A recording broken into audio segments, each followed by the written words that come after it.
നമസ്കാരം. ഞാൻ കോയമ്പത്തൂർ തിരുമൂല സിദ്ധർപീഠം ശിവരാജ യോഗി സംസാരിക്കുന്നു. ഇപ്പോൾ ഈ വിഴിഞ്ഞം തുറമുഖം ഒന്ന് കമ്മീഷൻ ചെയ്ത് പ്രൈം മിനിസ്റ്റർ ഒന്ന് കമ്മീഷൻ ചെയ്തു, ബാക്കി എല്ലാവരും പാർട്ടിസിപ്പേറ്റ് ചെയ്ത്, ചീഫ് മിനിസ്റ്റർ ശശി തരൂരൊക്കെ പാർട്ടിസിപ്പേറ്റ് ചെയ്തു. ഇതിൻ്റെ പാസ്റ്റ് ഹിസ്റ്ററി ഇപ്പോൾ ഉള്ള തലമുറ അറിയണം.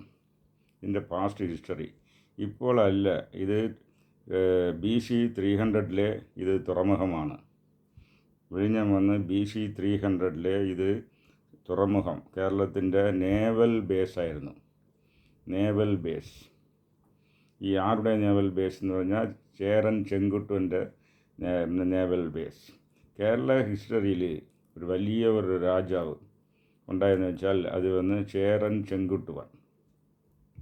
ചെങ്കുട്ടുവനാണ് ഈ ഒരു രാജാവായിരുന്നത്. അപ്പോൾ ഈ തമിഴ്നാട്ടിൽ പാണ്ഡ്യൻ, ചോളൻ വന്ന് അടുത്ത ചേരൻ.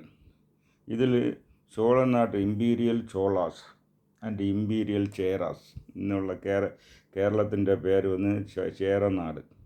ഇമ്പീരിയൽ ചേരാസ്. ഇവർക്ക് നാവിഗേഷൻ, ഷിപ്പിങ്ങിൽ ഭയങ്കര അറിവുണ്ടായിരുന്നു. കടൽ കടന്നുപോയി. അതായത് കടലിൽ ഇവിടെ നിന്ന് ഇപ്പോൾ ഇമ്പീരിയൽ ചോളാസ് എന്ന് പറയുമ്പം അവർ വന്ന് south east area, Singapore, Malaysia, അതുവഴി ഇത് ബർമ്മ, ഇങ്ങനെ തായ്ലാൻഡ്, ഇങ്ങനെ എല്ലാ സ്ഥലത്തിനും അവർ പോയി ബിസിനസ് ചെയ്തു. അവിടെ ഹിന്ദു ക്ഷേത്രങ്ങളെ നിർമ്മാണിച്ചു. ഇങ്ങനെയൊക്കെ ചെയ്തതാണ് ഇമ്പീരിയൽ ചോളാസ്. ഇതേമാതിരിയാണ് ഇമ്പീരിയൽ ചേരാസിന് കേരളം, ഇപ്പോൾ പറയുന്ന കേരളം എന്ന് പറയുന്ന പേര് ഒന്ന് പിന്നെ വന്നതാണ്. ഇതിൻ്റെ ചേരനാടിൻ്റെ ചേര ഡൈനാസ്റ്റി, അതിൽ നിന്ന് ചേരമാൻ, പിന്നെ ചേരമാൻ പെരുമാൾ, പിന്നെ കാണാതെ പോയി. അതാണ് ഇതിലുള്ളത്. അപ്പോൾ എന്തെന്ന്, ഈ ചേരമാനിലൊരു മഹാരാജ, അതിൽ വന്ന് അവർ നേവി വെച്ചിരുന്നത്. നേവി വന്ന് 300 കൊല്ലത്തിന് മുമ്പേ ഒരു പവർഫുൾ നേവി വച്ചിരുന്നു. ആ നേവി കൊണ്ടാണ് ഇപ്പോൾ ഇരിക്കുന്ന ലക്ഷദ്വീപ് പിടിച്ച് ഇന്ത്യയുടെ കൂടെ ചേർത്തത്. കേരളത്തെ അദ്ദേഹം പഴയ ചേര രാജാവാണ്, ചേരൻ ചെങ്കുട്ടുവൻ. അപ്പോൾ എന്തിനു പോയി എന്ന് പറഞ്ഞാൽ അവിടെ വന്ന് ഈ ലക്ഷദ്വീപിൻ്റെ പഴയ പേര് പഴന്തീവ് 10,000. പഴയവൻ ദ്വീപ് 10,000 എന്നായിരുന്നു. പഴയവൻ എന്ന് പറഞ്ഞ ഒരാൾ പൈറേറ്റ് എന്ന് വെച്ചാൽ കപ്പൽ കൊള്ളക്കാരൻ അവിടെ ഇരുന്നു. അപ്പോൾ അവനെ പിടിച്ച് കൊണ്ടുവന്നു. ഇവിടെ ഇരുന്ന് വിഴിഞ്ഞത്ത് നിന്നാണ് നേവി കാൺവായി പോയി. അവിടെ പോയി അവനെ ചുറ്റി വളച്ച് അവനെ പിടിച്ച് ഇവിടെ കേരളത്തിൽ കൊണ്ടുവന്ന് അവനെ പണി ചെയ്ത് ലക്ഷദ്വീപ് ഇവർ കൈപ്പറ്റി രാജാവ്. അപ്പോൾ ഇതിനൊക്കെ വന്ന് തുറമുഖമായിരുന്നത് വിഴിഞ്ഞം തുറമുഖം, നാച്ചുറൽ പോർട്ട്. വിഴിഞ്ഞം തുറമുഖം എന്ന് പറയുമ്പോൾ വെസ്റ്റേൺ ഇതിൽ നമ്മൾ നോക്കുമ്പോൾ നാച്ചുറൽ പോർട്ട്. കുളച്ചൽ, തമിഴ്നാട് വന്ന് കുളച്ചലും പഴയ കേരള തന്നെ. മാർത്താണ്ഡവർമ്മ ദിലനായെ പിടിച്ച് അറസ്റ്റ് ചെയ്തത് കുളച്ചൽ. ദിലനായി വന്ന് ഇറങ്ങിയത് കുളച്ചൽ പോർട്ടിലാണ് വന്ന് ഇറങ്ങി. നാച്ചുറൽ പോർട്ട് വന്ന് അത് ട്രിവാങ്കൂർ പഴയ അത് ഇരണിയൽ പോർട്ട് വന്ന് പിടിച്ചു. പിന്നെ മാർത്താണ്ഡവർമ്മ കുളച്ചൽ തുറമുഖത്തിൽ വെച്ച് അങ്ങേരെ വന്ന് അറസ്റ്റ് ചെയ്ത് പിന്നെ അവിടെ തിരുവാങ്കൂറുടെ പണിയാളായിട്ട് മാറ്റി. അതാണ് അതിൻ്റെ വിശേഷം. അത് പുറത്തുനിന്ന് വന്നവനെ അറസ്റ്റ് ചെയ്ത് അവനെ വേലക്കാരൻ ആക്കി. ഇതേമാതിരിയുള്ളതാണ് വിഴിഞ്ഞം പോർട്ട്. ചേരൻ ചെങ്കുട്ടുവനെ കുറിച്ച് അറിയണം. ചേരൻ ചെങ്കുട്ടുവൻ്റെ അനിയനാണ് ഇളങ്കോ അടിയാണ് ചിലപ്പതികാരത്തെ എഴുതിയത്. ചിലപ്പതികാരം എന്ന് പറയുന്നത് ഇപ്പോൾ തമിഴിലാണ് ഇരിക്കുന്നത്. തമിഴിലുള്ള എപ്പിക് ഇത് മലയാളത്തിൽ ട്രാൻസ്ലേറ്റ് ചെയ്യാൻ വേണ്ടിയുള്ള സ്റ്റെപ്പ് ഇപ്പോൾ ഗവൺമെൻറ് എടുക്കുന്നുണ്ട്. കാരണം വെച്ചാൽ കേരളത്തിൻ്റെ പാസ്റ്റ് ഹിസ്റ്ററിയാണിത്.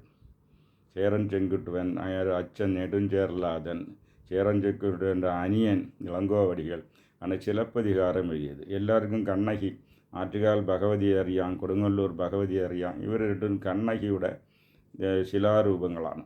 കണ്ണകിയുടെ അവർ വന്ന് ഇവിടെ ചേരനാട്ടിൽ വന്ന് അവർ സന്യാസം ജീവിതം കൊണ്ടുവരുന്നു. കണ്ണകി വന്ന് ചോളനാട്ടിലാണ് ജനിച്ചത്. കണ്ണകി ചോളനാട്ടിൽ ജനിച്ച വലിയ കോടീശ്വര കുടുംബം. രാജാവെക്കാട്ടിലും കൂടുതൽ സ്വത്തുകൾ ഉണ്ടായിരുന്ന ഒരു കുടുംബത്തിൽ ജനിച്ചതാണ്. അവരുടെ ഭർത്താവ് വന്ന് പാണ്ഡ്യ രാജ അറിയാതെ കൊലപ്പെടുത്തിയപ്പോൾ പാണ്ഡ്യനാട്ടെ വന്ന് എരിച്ചു. ചോളനാട്ടിൽ ജനിച്ചു, പാണ്ഡ്യനാട്ടെ എരിച്ചു. പിന്നെ അവർ സന്യാസം മേற்കൊണ്ടത് ഈ കേരളത്താണ്. അപ്പോൾ അവരുടെ കാവ്യത്തെ എഴുതിയ ചിലപ്പതികാരത്തെ എഴുതിയത് കേരളത്തെ ചേർന്ന ഇളങ്കോവടികൾ എന്നുള്ള ഒരു സന്യാസ സ്വാമിയാണ്. അങ്ങേര് പ്രിൻസാണ് അങ്ങേര് വന്ന് പ്രിൻസായിരുന്നിട്ട് സന്യാസം മേற்കൊണ്ട് അങ്ങേരുടെ എഴുത്ത് ഇത് കേരള ഹിസ്റ്ററിയിൽ ഇപ്പോൾ ഉള്ള തലമുറയ്ക്ക് ഇത് അറിയണം. വിഴിഞ്ഞം പോർട്ട് കമ്മീഷൻ ചെയ്യുന്നത് ഇപ്പോൾ വന്ന് ഇത് ഫസ്റ്റ് ടൈം അല്ല, അത് ആൾറെഡി കമ്മീഷൻഡ്. ആൾറെഡി 2500 കൊല്ലത്തിന് മുമ്പേ അത് വന്ന് നേവൽ പോർട്ടായിട്ട് കമ്മീഷൻ ചെയ്തത് തന്നെ. ഇത് സെക്കൻഡ് റിവൈവൽ, പുനർജന്മമാണ്. അതാണ് കേരള ഇത് വിഴിഞ്ഞം പോർട്ട്. ഇതിനെ അത് ആരും പുതുതായിട്ട് തുടങ്ങിയതായിട്ട് വിചാരിക്കേണ്ട.